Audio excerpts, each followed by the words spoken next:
Doctor గారు, నా పేరు సుకన్య. నా వయసు 32 సంవత్సరాలు. నా శరీరం పైన పులిపెర్లు ఎక్కువ అవుతున్నాయి. వెన్ను భాగంలో మెడపైన ఎక్కువగా అవుతున్నాయి. ఒకసారి చికిత్స తీసుకున్నాను, అప్పుడు తగ్గిపోయాయి. కానీ ఇప్పుడు మళ్ళీ వస్తున్నాయి. ఈ పులిపెర్లు పూర్తిగా తగ్గే మార్గం చెప్పండి అని అడుగుతున్నారు. ఈ ప్రశ్నకు డాక్టర్ గారి సమాధానం ఇప్పుడు తెలుసుకుందాం. సుకన్య గారు, మీరు అన్నట్టు పులిపిర్ల ప్రాబ్లం ఉండింది, మీ ట్రీట్మెంట్ కూడా తీసుకున్నారు. సో డెఫినెట్లీ డాక్టర్ కన్సల్టేషన్ అప్పుడు జరిగి ఉంటుందండి. అంటే ఈ పులిపిర్లు అనేది 2 రకాలుగా ఉండొచ్చు. మీకు వైరల్ ఇన్ఫెక్షన్ వల్ల ఉండొచ్చు, లేదంటే నార్మల్గా స్కిన్ ట్యాక్స్. సో డెఫినెట్లీ మీకు అక్కడ డాక్టర్ మెన్షన్ చేసి ఉంటారండి, ఇది వైరల్ ఇన్ఫెక్షన్ అయితే మళ్ళీ వచ్చే ఛాన్సెస్, అంటే ఏమైనా ఉంటే అదే ప్లేస్లో, యూజువల్ ఏంటంటే వైరల్ ఇన్ఫెక్షన్ అదే ప్లేస్లో వచ్చే ఛాన్సెస్ ఉంటుంది, డిఫరెంట్ ప్లేస్. కానీ ఆ గ్రోత్ ఎలా ఉంటుందంటే రఫ్ సర్ఫేస్ లాగా ఉండడం, ఒక క్యాలీఫ్లవర్ అపియరెన్స్ లాగా ఉండడం అనేది వైరల్ ఇన్ఫెక్షన్లో ఉండే సిమ్టమ్స్. అదే నార్మల్ స్కిన్ పులిపెర్లు అంటే మనకి నార్మల్ ఫ్యామిలీ హిస్టరీ ఉన్నా కానీ, వెయిట్ గెయిన్ ఎక్కువగా ఉన్నా కానీ, డయాబెటీస్ ఉన్నా కూడా, ఇడియోపతిక్ రీజన్స్ అంటే ఎటువంటి ఫ్యామిలీ హిస్టరీ లేకపోయినా కూడా ఈ స్కిన్ ట్యాగ్స్ అనేది ఫామ్ అయ్యే ఛాన్సెస్ ఉంటుంది. సో ఇది మన బాడీ తత్వం అండి. అంటే ఇలాంటి స్కిన్ ట్యాగ్స్ ఫామ్ అవ్వడం అనేది బాడీ తత్వం. సో దాన్ని మనం ఆ నేచర్ ఆఫ్ ద బాడీని మనము ట్యాబ్లెట్స్తో కానీ క్రీమ్స్తో కానీ చేయలేం.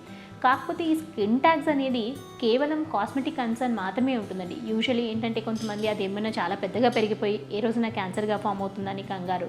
ఇంకొకటి ఏంటంటే మనం తీయించుకోకపోతే ఇంకా కొత్తగా ఎక్కువగా పెరుగుతాయా, అక్కడ మనం స్కిన్ టచ్ చేసి ఇంకో చోట ముట్టుకోవడం వల్ల ఈ స్కిన్ ట్యాగ్స్ అనేది ఇంక్రీజ్ అవుతాయా అనేది ఇంకొక కన్సర్న్ ఉంటుంది.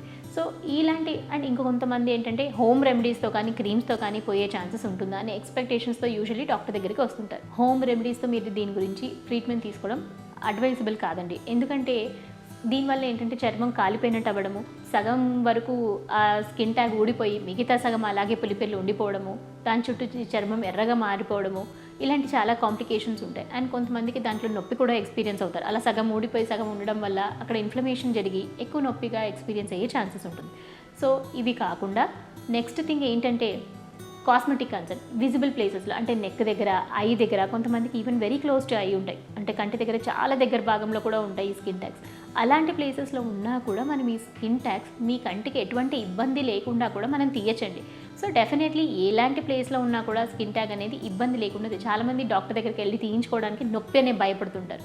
అసలు ఎటువంటి నొప్పి లేకుండా కూడా ఈ స్కిన్ ట్యాగ్స్ తీస్తారండి. యూజువల్లీ దానికి నమ్మింగ్ క్రీమ్ పెట్టి తీసేస్తే మీకు నొప్పి ఉండదు. పార్లర్లో తీయించుకున్నప్పుడు వాళ్ళు ఏంటంటే డైరెక్ట్గా చేసేసి ప్రాపర్ ప్రికాషన్స్ తీసుకోకుండా చేయడం వల్ల చాలా ఇబ్బంది అయ్యే ఛాన్సెస్ ఉంటుంది. సో ప్రాపర్గా డాక్టర్ దగ్గరికి వెళ్ళి మనం తీయించుకున్నప్పుడు ఎటువంటి ఇబ్బంది ఉండదు. కాకపోతే మీరు వెయిట్ గెయిన్ ఎక్కువ అవుతున్నారు అంటే దాని మీద మీరు చెక్ పెడితే డెఫినెట్లీ నంబర్ ఫాస్ట్గా పెరిగే ఛాన్సెస్ తగ్గుతుందండి. కాకపోతే ఇంక ఎప్పటికీ రాదు అనే ట్రీట్మెంట్ ఇంతవరకు దొరకదండి. ఓన్లీ మనం వెయిట్ గెయిన్ గురించి కాన్సన్ట్రేట్ చేసుకుంటే మనం ఫర్దర్గా ఇంక్రీజ్ అవ్వకుండా చెక్ చేసుకోవచ్చు. And these or indirectly science of any diabetes ఉందా అనేది ఒకసారి చెక్ చేసుకొని మనం వదిలేస్తే దాని గురించి మనం మర్చిపోవచ్చు అండి. సో ఈ ప్రికాషన్స్ ఒకటి ఫాలో అయ్యి మీకు ఇబ్బంది ఉంటే తీయించుకోవడం తీస్తే మీకు ప్రాబ్లం కంట్రోల్ చేయొచ్చండి.